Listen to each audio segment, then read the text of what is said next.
चालाक किसान की कहानी। चालाक किसान की कहानी बहुत समय पहले की बात है।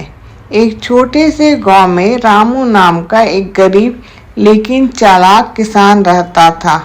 वह ईमानदार और मेहनती था, लेकिन किस्मत हमेशा उसके साथ नहीं थी। उसके पास बस एक छोटा सा खेत और एक बैल था, जिससे वह बड़ी मुश्किल से अपने परिवार का पेट पालता था। लेकिन उसकी सबसे बड़ी ताकत थी उसकी बुद्धिमानी और हिम्मत। रामू का खेत काफी उपजाऊ था, लेकिन लगातार सूखे के कारण उसकी फसल खराब हो रही थी। उसे खेती के लिए बीज और खाद खरीदने के लिए पैसे की जरूरत थी। मजबूर होकर वह गांव के साहूकार बनवारी लाल के पास गया। बनवारी लाल बहुत ही लालची और चालाक था। उसने कहा, अगर तुम मुझसे 1000 रुपये उधार लेना चाहते हो तो उसके बदले तुम्हें अपनी आधी जमीन मेरे नाम करनी होगी। अगर समय पर कर्ज नहीं चुकाया तो पूरी जमीन मेरी हो जाएगी। रामू समझ गया कि साहूकार उसे धोखा देना चाहते हैं, लेकिन उसके पास कोई और चारा नहीं था। उसने कर्ज ले लिया और अपने खेत में मेहनत से काम करने लगा। रामू जानता था कि अगर वह समय पर कर्ज नहीं चुका पाया तो उसकी पूरी जमीन चली जाएगी।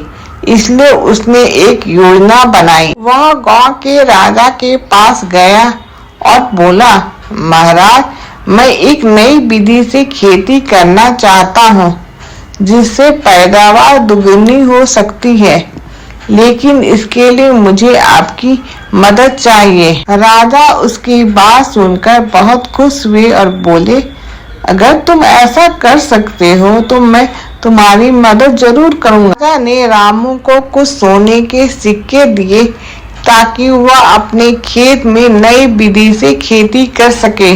रामू ने उन सिक्कों से अपने कर्ज की आधी रकम चुका दी और बाकी रकम से उन्नत बीज और खाद खरीदी। उसकी मेहनत रंग लाई और फसल इतनी अच्छी हुई कि उसने बाजार में ऊंचे दामों पर अनाज बेचकर खूब मुनाफा कमाया। जब साहूकार अपने कर्ज वसूलने आया तो रामू ने उसकी पूरी रकम चुका दी और अपनी जमीन वापस ले ली। साहूकार यह देखकर हैरान रह गया और शर्मिंदा भी हुआ। रामू की चालाकी और मेहनत ने उसे न सिर्फ साहूकार के जाल से बचाया, बल्कि उसे गांव का सबसे सफल किसान भी बना दिया। इस कहानी से हमें यह सीख मिलती है कि समझदारी और मेहनत से हम किसी भी मुश्किल का हल निकाल सकते हैं।